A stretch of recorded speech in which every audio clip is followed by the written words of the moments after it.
आप share market में invest करना चाहते हैं, बहुत बढ़िया। लेकिन हो सकता है आपके पास शुरू करने के लिए सिर्फ 10,000 रुपए हों। चिंता मत करो, इतने काफी हैं। छोटे से शुरू करना समझदारी है। इससे आप ज्यादा रिस्क लिए बिना शेयर मार्केट के गुर सीख सकते हैं। इसे अपनी ट्रेनिंग ग्राउंड समझो। सीखने के साथ आपका कॉन्फिडेंस बढ़ेगा। 10,000 रुपए से आप अलग अलग कंपनीज के शेयर्स खरीद सकते हैं। इसे डाइवर्सिफिकेशन कहते हैं। डाइवर्सिफिकेशन जरूरी है क्योंकि इससे आपका रिस्क बढ़ जाता है। सारे अंडे एक ही टोकरी में नहीं रखने चाहिए। अगर एक कंपनी अच्छा परफॉर्म नहीं करती है तो आपका सब कुछ नहीं डूबेगा। याद रखें, इन्वेस्टिंग मैराथन है, स्प्रिंट नहीं। बड़ा रिटर्न देखने में वक्त लगता है। अगर आप जल्दी अमीर नहीं होते हैं तो निराश मत होइए। धीरे और लगातार चलने वाला ही जीतता है। धैर्य रखें, जानकारी रखें और आपके 10,000 रुपए बढ़ेंगे। शेयर मार्केट की बात करें तो सब्र बहुत जरूरी है। मार्केट में उतार चढ़ाव आते रहते हैं। मार्केट कभी ऊपर कभी नीचे जाता है। कभी कभी आपको अपने इन्वेस्टमेंट्स की वैल्यू कम होती दिखाई दे सकती है। ये नॉर्मल है।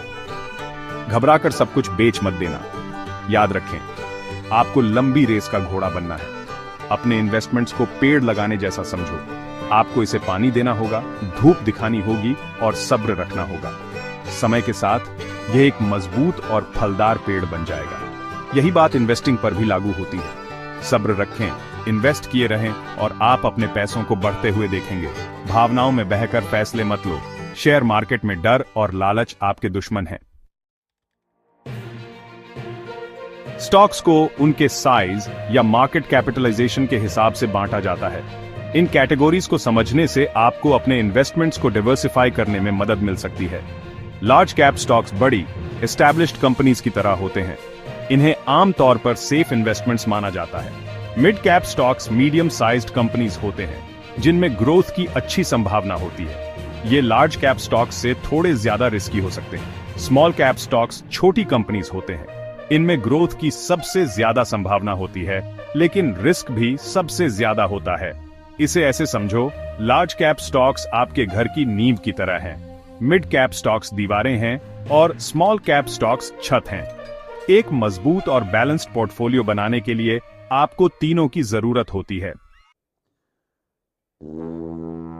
इन्वेस्ट करने से पहले रिसर्च करो। अलग अलग कंपनीज और इंडस्ट्रीज के बारे में पढ़ो। उनके फाइनेंशियल स्टेटमेंट्स देखो। समझो कि वे क्या करते हैं और कैसे पैसे कमाते हैं। किसी ऐसी चीज में इन्वेस्ट मत करो जिसे आप समझते नहीं हैं। किसी फाइनेंशियल एडवाइजर की मदद लेने पर विचार करो। वे आपके गोल्स और रिस्क टॉलरेंस के हिसाब से पर्सनलाइज्ड सलाह दे सकते हैं। जब आपको प्रॉफिट दिखता है तो बेचकर पैसे लेने का मन करता है। इसे प्रॉफिट बुकिंग कहते हैं। कभी कभी प्रॉफिट बुक करना जरूरी होता है, लेकिन अपने विनर्स को आगे बढ़ने से मत डरो। अगर कोई कंपनी अच्छा कर रही है तो स्टॉक को होल्ड करो। यह आगे भी बढ़ सकता है। याद रखें, इन्वेस्टिंग एक सफर है। जानकारी रखें, सब्र रखें और सफर का आनंद लें।